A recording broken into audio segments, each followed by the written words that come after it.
Hi there, it's been a while since I recorded a video.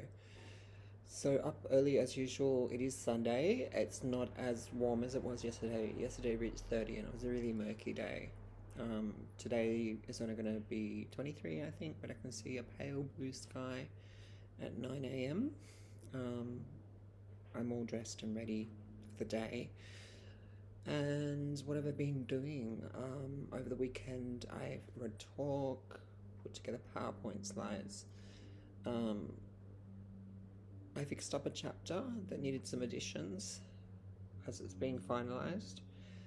And I sent off some extracts from my novel Chiaroscuro, which are kind of most embodying of the theme of a special issue of Portal Journal that's called Gendered Lives.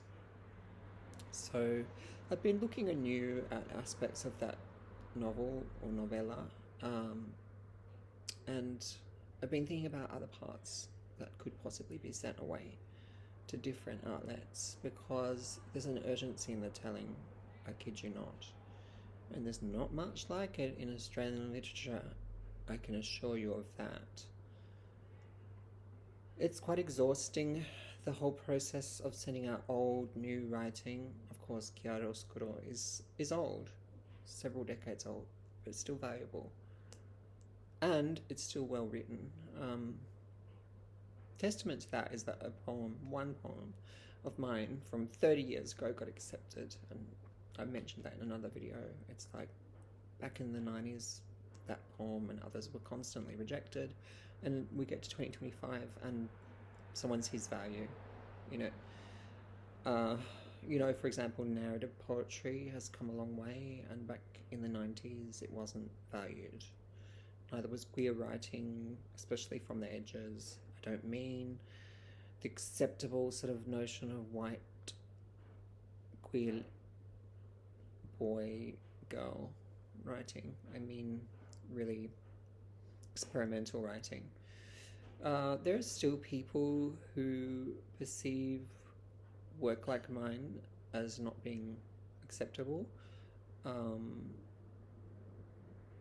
I don't know what to say to them, or not being of merit. I don't know what to say to them except off, because you don't know how to read, you don't know how to breathe, you don't know how to write, really.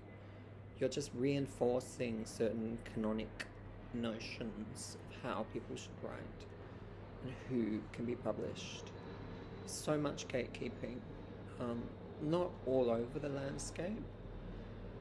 There are exceptions, and this is my reintroduction to it all, and it's a painful process because it involves so much waiting, and I actually want to get on to new writing as well. So I get dragged into the stuff that I've already sent off and that I'm waiting for replies on, and it makes me feel a little bit desperate because you don't hear back for months and months and months and months and months.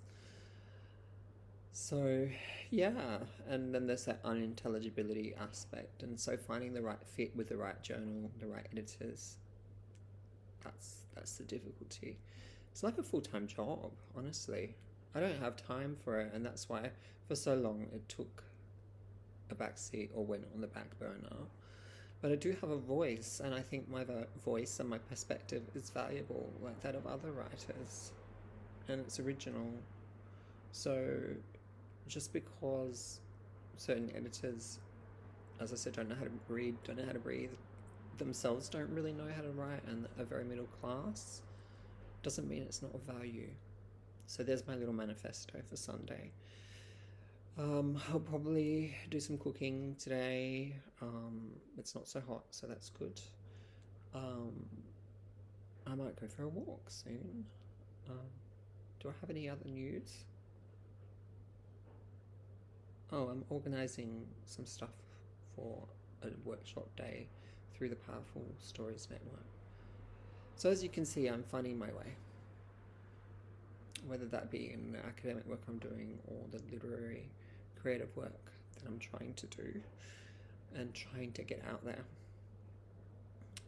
As Emily said, Emily Dickinson. I'm nobody. Who are you? She never published in her lifetime. She didn't need an editor though.